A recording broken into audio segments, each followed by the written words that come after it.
इस मूवी में दिखाया गया है कि एक माँ अपने बच्चे की खुशी के लिए एक भाड़े का पापा ट्रायल पीरियड के लिए मंगवाती है और इसके बाद उनकी लाइफ में क्या क्या होता है ये इस मूवी में दिखाया गया है। मूवी की शुरुआत होती है दिल्ली शहर को दिखाते हुए, जहाँ हम रूमी नाम के लड़के को देखते हैं जो स्कूल जाने के लिए तैयार होता है और उसकी माँ अना माया जो इस मूवी की मेन कैरेक्टर है वो अपने बेटे के लिए खाना बनाती है। जब अना माया रूमी को स्कूल बस के लिए छोड़ने जाती है, वहाँ उसे अना माया के मामा और मामी मिलने आते हैं जो उसी के घर के बगल वाले घर में रहते हैं।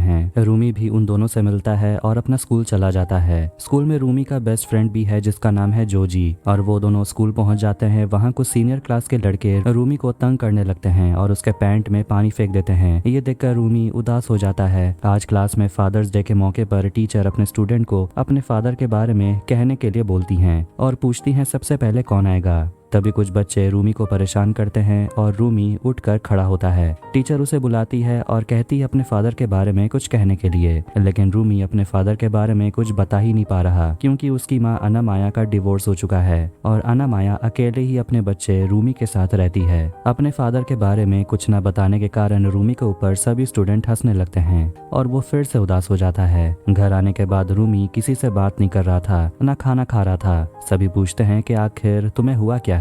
तभी मामा जी उसे अपने पास बुलाते हैं और दोनों टीवी में देखते हैं। एक प्रोडक्ट की एडवर्टाइजमेंट चल रही थी जिसमें एक लड़की कहती है कि इस प्रोडक्ट को हम 30 दिनों के ट्रायल पीरियड के लिए दे रहे हैं, अगर आपको अच्छा लगे तो इस प्रोडक्ट को आप खरीद सकते हैं। इस एडवर्टाइजमेंट को देखकर मामा जी रूमी से कहते हैं कि ये लोग बहुत सालों से ये काम कर रहे हैं और इनके प्रोडक्ट बहुत ही जेन्युइन हैं और बाकी ऑनलाइन के जो प्रोडक्ट उनका तो कोई भरोसा ही नहीं होता। रूमी चैनल चेंज कर देता है और उसमें देखता है कि एक सुपर हीरो का मूवी चल रहा था। ये देखकर रूमी मामा जी से पूछता है कि पापा लोग आखिर किस तरह के होते हैं। मामा जी कहते हैं कि सुपर हीरो की तरह ही होते हैं। रूमी अपनी माँ से पूछता है कि क्या पापा लोग सुपर हीरो की तरह होते हैं। अना माया कहती है कि सुपर हीरो वही होता है जो दूसरों की मदद करे और सही राह में चले। रूमी पूछता है सबके पापा होते हैं क्या। रूमी पूछता है सबके पापा होते हैं मगर मेरे पापा कहाँ है। अना माया थोड़ी स्ट्रेस में आ जाती है। जिसके बाद हम मूवी के अगले मेन कैरेक्टर को देखते हैं जिसका नाम है प्रजापति द्विवेदी और वो दिल्ली नौकरी की तलाश में आता है और वो पहले बच्चों को पढ़ाया करता था एक इंस्टीट्यूट में, मगर महामारी के बाद उसकी नौकरी चली गई और अब वो नौकरी की तलाश में दिल्ली अपने फूफा जी के पास आता है। उसके फूफा जी का नाम श्रीवास्तव है और वो एक प्लेसमेंट एजेंसी चलाते हैं जहां नौकरियां दिलवाई जाती है। श्रीवास्तव जी के ऑफिस में प्रजापति पहुंच जाता है और फूफा जी से कहता है कि मुझे यहाँ नौकरी की तलाश है। श्रीवास्तव जी उसकी मदद करते हैं और अपने जान पहचान के कॉलेज में फोन लगाते हैं मगर कहीं भी वैकेंसी नहीं थी। श्रीवास्तव जी कहते हैं चिंता करने की कोई बात नहीं है, मैं कुछ ही दिनों में तुम्हारे लिए एक अच्छी सी नौकरी ढूंढ लूंगा,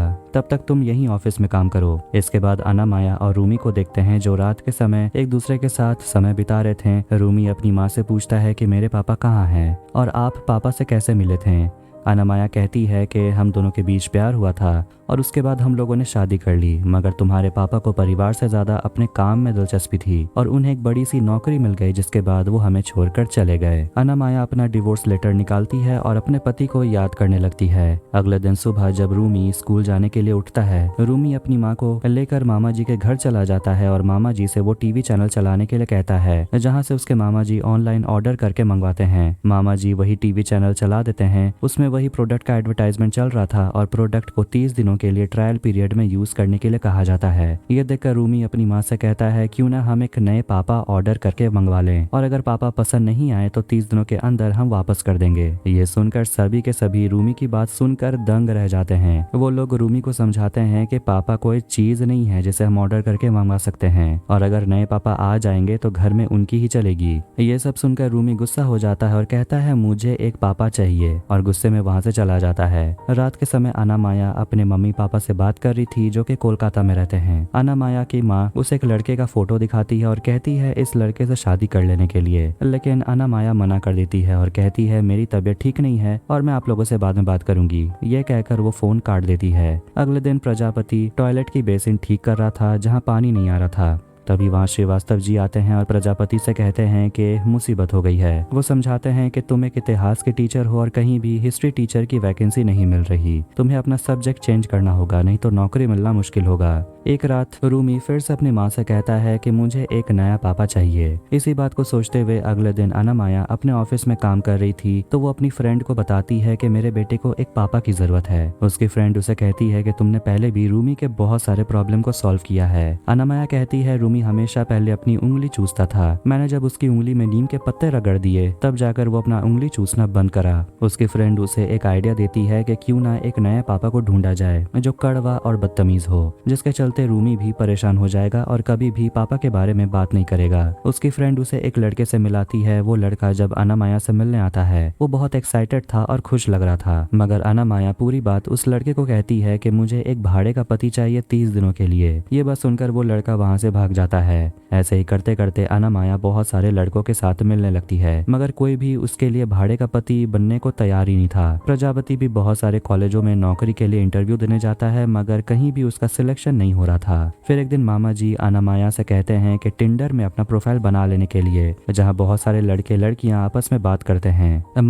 मामा जी के एक डायरी में कुछ लड़कों के नंबर ढूंढने लगती है और वहाँ उसे प्लेसमेंट एजेंसी का नाम लिखा हुआ दिखता है जो कि श्रीवास्तव जी का है। मामा जी उस प्लेसमेंट एजेंसी को फोन लगाते हैं और उनके ऑफिस पहुंच जाते हैं। अनामाया कह देती है कि मुझे एक खड़ूस और पकाऊ किस्म का पति चाहिए, वो भी 30 दिनों के लिए। ये सुनकर श्रीवास्तव जी का माथा घूम जाता है। मामा जी उसे कहते हैं कुछ उपाय लगाने के लिए। श्रीवास्तव जी अपने भतीजे प्रजापति को ये नौकरी करने के लिए कहते हैं और कहते हैं कि तुम्हें 1 महीने के लिए भाड़े का पति बनना पड़ेगा। प्रजापति ये सुनकर तो बहुत चक्का हो जाता है और कहता है कि मुझसे ये नहीं होगा। ये सुनकर श्रीवास्तव जी बहुत गुस्से में आ जाते हैं और कहते हैं कि तुम कब तक मेरे यहाँ ऑफिस में पड़े रहोगे, और मैं तुम्हारे पिता को भी बता दूंगा कि मुझसे जितना बन पाया मैंने किया। प्रजापति श्रीवास्तव जी की बात मान जाता है और अपना सामान पैक करके अनामाया के घर पहुंच जाता है। अनामाया प्रजापति को सारी बात बताती है और कहती है कि 1 महीने के अंदर मेरे बेटे को पापा नाम के शब्द से चिढ़ हो जानी चाहिए, ताकि आगे से वो कभी भी नए पापा का डिमांड न करे। जब अनामाया प्रजापति को अपने बेटे से मिलवाने के लिए ले जाती है तभी अचानक प्रजापति खाद के ऊपर गिर जाता है, जिसके चलते उसके शरीर से बदबू आने लगती है और तुरंत वो बाथरूम की ओर चला जाता है फ्रेश होने के लिए। उसके बाद अनामाया प्रजापति को घर के सभी जगह के बारे में बताती है कि कौन सी चीज कहाँ पर है और पूरे घर का रूटीन भी दिखाती है। फिर वो प्रजापति को अपना कमरा दिखाने के लिए ले जाती है जो कि छोटा सा कमरा था। वहाँ प्रजापति एक कैलेंडर लगाता है और कहता है कि आज 1 तारीख है और ठीक 30 दिनों के बाद दीपावली का उत्सव है और उस दिन सारे कष्ट दूर हो जाएंगे। तभी अनामाया को उसकी फ्रेंड का फोन आता है। अनामाया अपनी फ्रेंड से कहती है कि आज मैं एक भाड़े का पति लेकर आई हूँ जो कि एक गधे की तरह दिखता है, और यह बात प्रजापति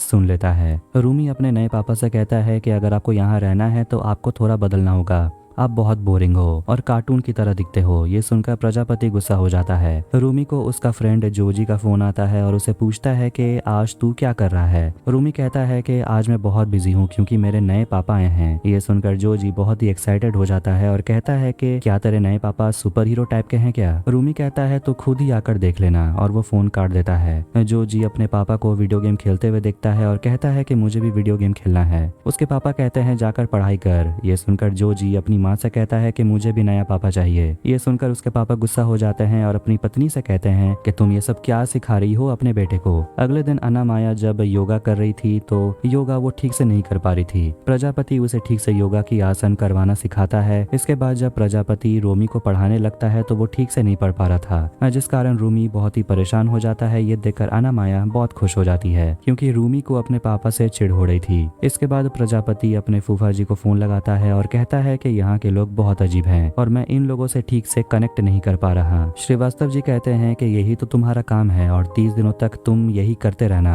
ये कहकर श्रीवास्तव जी फोन काट देते हैं। रात के समय अनामाया रूमी की तेल मालिश कर रही थी। रूमी कहता है कि नए पापा बहुत बोरिंग हैं। अनामाया कहती है मैंने तो पहले ही कहा था कि पापा बोरिंग होते ही हैं, लेकिन तुम किसी की सुनते कहाँ हो। और मन ही मन अनामाया बहुत खुश होती है कि उसका प्लान काम कर रहा है। अगले दिन रूमी स्विमिंग क्लास के लिए जाता है और उसके साथ उसके दोस्त जोजी भी था। जोजी रूमी के पापा को देखकर कहता है कि ये तुम्हारे नए पापा हैं, ये तो बिल्कुल ही सुपर हीरो टाइप के नहीं लगते। प्रजापति रूमी को तैरना सिखाता है और कहता है क्या तुम्हें देखना है कि मैं किस तरह से तैरता हूँ। फिर प्रजापति स्विमिंग पूल में छलांग लगाता है और ये देखकर जोजी रूमी से कहता है कि तेरे पापा तो बिल्कुल सुपर हीरो टाइप के हैं, और सभी बच्चे एंजॉय करने लगते हैं। रात के समय रूमी अपनी माँ से कहता है कि नए पापा बहुत अच्छे हैं और आज उन्होंने बहुत अच्छे तरीके से हम लोगों को स्विमिंग सिखाया। ये सुनकर अनामाया परेशान हो जाती है। फिर अगले दिन फिर से प्रजापति दोनों को योगा के आसन ठीक से करवाना सिखाता है। रूमी जब स्कूल जाने के लिए अपना बस पकड़ता है, वहाँ उसे छोड़ने के लिए उसके नए पापा भी आते हैं। उसे देखकर सभी बच्चे बहुत खुश हो जाते हैं।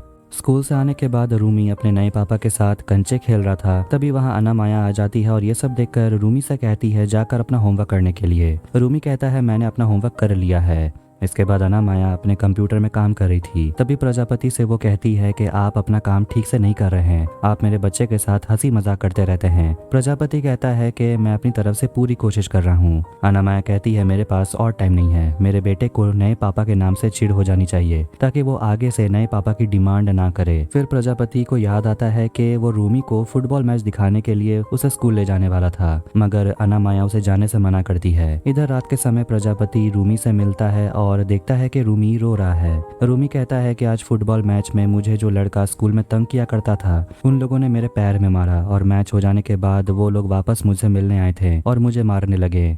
ये सुनकर प्रजापति कहता है कि तुम उन लोगों को क्यों नहीं मारे। रूमी कहता है मम्मी ने कहा है अच्छे लड़के मारपीट नहीं करते, मगर प्रजापति कहता है कि अगर कोई गलत चीज के लिए मारे तो उस पर पलटवार करना चाहिए। फिर अगले दिन जब रूमी स्कूल जाता है तो वही लड़के आ जाते हैं उसे तंग करने के लिए और उसे धक्का मारने लगते हैं। अब रूमी गुस्से में आ जाता है और वो एक को धोबी पछाड़ देता है और जोर से हर हर महादेव कहकर चिल्लाने लगता है। ये देखकर बाकी सभी लड़के डर के वहाँ से भाग जाते हैं। इसी लड़ाई के चलते दोनों लड़के के पेरेंट्स को स्कूल के प्रिंसिपल मीटिंग के लिए बुलाती हैं। उस लड़के की माँ कहती है कि मेरे बच्चे को मार मार के पूरे बॉडी सुजा दी है। रूमी कहता है कि मैंने ऐसा कुछ भी नहीं किया। प्रिंसिपल दोनों पेरेंट्स को वार्निंग देती है फिर से अगर ऐसा कुछ हुआ तो स्कूल की तरफ से एक्शन लिया जाएगा। घर पहुंचने के बाद अनामाया रूमी से पूछती है कि तुमने उस लड़के को क्यों मारा? मैंने कहा था अच्छे बच्चे मारपीट नहीं करते, और ये सब कहाँ से सीखा तुमने? रूमी प्रजापति की ओर देखता है और अनामाया समझ जाती है कि ये सब प्रजापति ने ही उसे सिखाया है। अनामाया प्रजापति को बहुत डांटती है और कहती है कि जिस आदमी को खुद नहीं पता कि वो अपने लाइफ में करना क्या चाहता है वो मुझे पेरेंट बनना ना ही सिखाए। अनामाया कहती है कि ये मेरा बच्चा है और मुझे पता है कि अच्छे पेरेंट्स कैसे बनते हैं, मगर प्रजापति कहता है मैं आपको पेरेंटिंग करना ही सिखा रहा हूँ। अनामाया गुस्से में आ जाती है और प्रजापति को यहाँ से चले जाने के लिए कह देती है। प्रजापति जाने से पहले अनामाया को सारी बात कहता है कि आपका बच्चा बहुत ही प्यारा है और जब कभी भी स्कूल में कोई उसे मारता है तो वो आपको नहीं बताता बल्कि मुझे बताता है। ये बात अनामाया को नहीं पता था कि रूमी को स्कूल में बाकी लड़के बुली करते हैं। अनामाया रूमी के कमरे में जाकर देखती है कि रूमी रो रहा था और उसका बॉडी भी चोट के कारण पूरी तरह से सूज गया है। ये देखकर अनामाया रोने लगती है। अगले दिन अनामाया खुद ही रूमी को स्कूल छोड़ने के लिए जाती है। वहाँ वही लड़के की माँ खड़ी थी जिसने रूमी को मारा था। अनामाया जाकर उस लड़के की माँ से कहती है कि आज के बाद से अगर आपका बेटा मेरे बेटे को हाथ लगाया तो आप अपने बेटे की पूरी बॉडी को आइसिंग करते रह जाएंगी। ये कहकर अनामाया वहाँ से चली जाती है। घर पहुँचने के बाद वो देखती है कि प्रजापति अपना सामान पैक कर रहा था। अनामाया उसे सॉरी कहती है और ये भी कह देती है कि मेरी पूरी जान रूमी में बसी है। ये सुनकर प्रजापति कहता है कि मैं यहाँ कौन हूँ और आप मुझसे ये बात क्यों बता रही हैं? अनामाया कहती है मेरी बात सुनने के लिए, और वो उसे कहती है कि रूमी 1.5 साल का था तब मैं उसे यहाँ उसके नानी के घर चली आई। यहाँ मैंने खुद का बिजनेस शुरू किया जिसमें मेरे मामा मामी भी मुझे सपोर्ट करते हैं। रूमी के लिए मैं ही उसकी माँ और उसके पिता दोनों हूँ और मैंने अपनी तरीके से उसे पाला पोसा है। उसकी देखभाल करना और घर के सारे कामों को करना ये बहुत ही मुश्किल का काम है। और ये कहकर अनामाया रोने लगती है। अनामाया प्रजापति को थैंक यू कहती है कि आप रूमी के फ्रेंड जैसे हो और आपने मुझे रियलाइज करवाया कि पेरेंटिंग किस तरह करनी चाहिए। फिर अगले दिन से दोनों आपस में बात करते रहते हैं और प्रजापति कहता है कि हमारे गांव में पोहा और जलेबी बहुत ही फेमस है। अनामाया भी कहती है कि हमारे बंगालियों में रसगुल्ला बहुत ही फेमस है। प्रजापति कहता है कि अब से हम दोनों दोस्त हैं और हम कुछ और टॉपिक पे बात कर सकते हैं। इधर रात के समय अनामाया अपने दोस्तों के साथ पार्टी के लिए जाती है और वो घर पर फोन करती है। प्रजापति कहता है कि आप एंजॉय करिए और मैं और रूमी यहाँ मस्ती कर रहे हैं, आपको हमारी फिक्र करने की जरूरत नहीं है। फिर जब अनामाया पार्टी करके वापस आती है तो वो देखती है कि रूमी सो चुका है। वो प्रजापति से पूछती है कि आज तुम दोनों ने बहुत मस्ती की है। वो दोनों छत पर सो रहे थे और अनामाया कहती है कि आज मैंने बहुत सालों के बाद फ्रेंड के साथ एंजॉय किया। वो प्रजापति से पूछती है कि आप अपने बारे में कुछ बताइए कि आपकी गर्लफ्रेंड थी या नहीं। प्रजापति शर्माने लगते हैं और कहते हैं कि जब मैं कॉलेज में पढ़ता था तब मेरी एक प्रेमिका थी जिसका नाम स्वाति था और 4 सालों तक हमारा प्रेम चला, पर उसके बाद उसने किसी और से शादी कर ली। ये सुनकर अनामाया कहती है तो इसका मतलब ये हुआ कि आप अभी तक वर्जिन हो। ये सुनकर प्रजापति और भी ज्यादा शर्माने लगता है और कहता है कि आप कैसी बातें कर रही हैं, इस तरह की बातें आपको नहीं करनी चाहिए। अनामाया उसे और चिढ़ाने लगती है। फिर दोनों सो जाते हैं।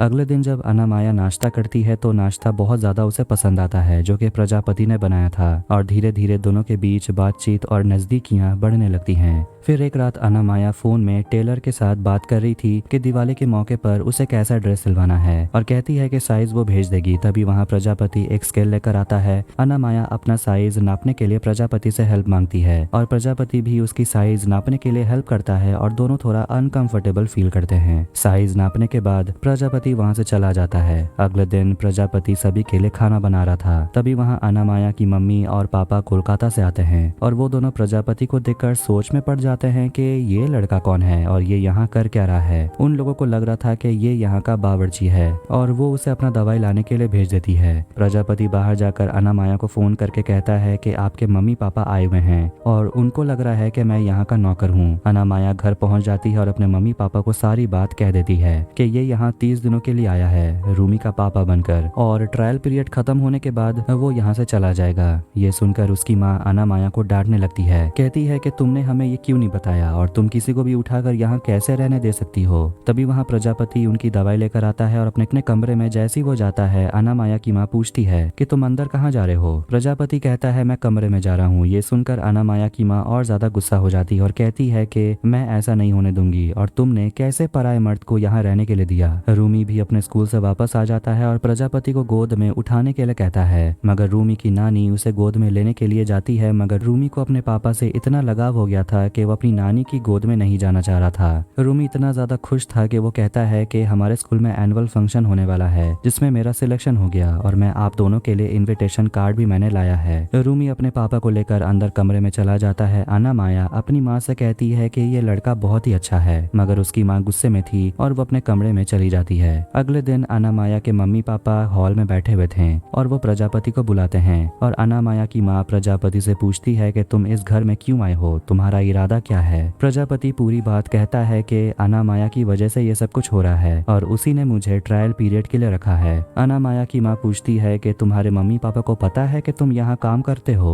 वो कहता है मेरे मम्मी पापा बहुत पहले ही गुजर चुके हैं। अनामाया के पिता उसे समझाते हैं कि अनामाया ने जो कुछ भी किया प्रेशर में आकर किया और अगर कल तुम्हारा ट्रायल पीरियड खत्म हो जाता है तो फिर रूमी का क्या होगा, तुमने ये कभी सोचा है। उनकी बात सुनकर प्रजापति सोच में पड़ जाता है और फिर वो कमरे में चला जाता है। ऐसे ही करते करते दिवाली का दिन आ जाता है जो कि प्रजापति का आखिरी दिन था और उस दिन उसके फूफा जी श्रीवास्तव जी भी उसे मिलने के लिए आते हैं और उसे मिठाई खिलाते हैं और कहते हैं तुम्हें सरकारी नौकरी लग गई है, वो भी एसोसिएट प्रोफेसर की। मगर फिर भी प्रजापति थोड़ा उदास था। श्रीवास्तव जी समझाते हैं कि प्रजापति अनामाया के परिवार से बहुत करीब आ चुका है। श्रीवास्तव जी समझाते हैं कि एक महीना खत्म होता है तो दूसरे महीने की शुभ आरंभ होती है और इसी को तो परिवर्तन कहते हैं। श्रीवास्तव जी प्रजापति को अनामाया की ओर देखने के लिए कहते हैं और कहते हैं यही तुम्हारा परिवर्तन है। इधर अनामाया भी प्रजापति की अपॉइंटमेंट लेटर देख लेती है और उसे भी पता चल जाता है कि प्रजापति को एसोसिएट प्रोफेसर की नौकरी लग गई है। फिर प्रजापति एक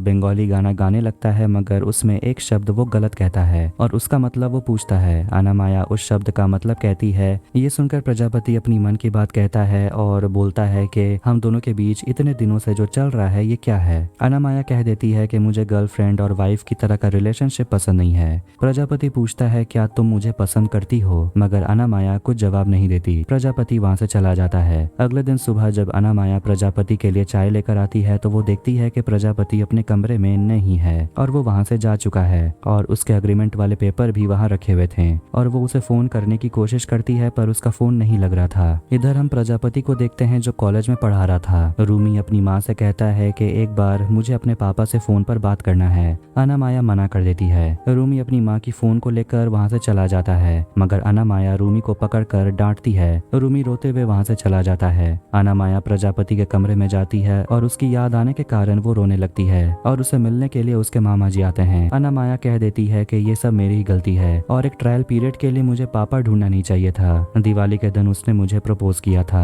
और मेरा जवाब सुने बिना ही वो वहाँ से चला गया। रात के समय रूमी अपनी माँ से पूछता है कि मैं पापा से क्यों नहीं बात कर सकता। अनामाया कहती है कि वो अभी बहुत बिजी हैं, वो हमें छोड़कर चले गए। रूमी अपनी माँ से पूछता है कि क्या आप भी मुझे छोड़कर चली जाओगी।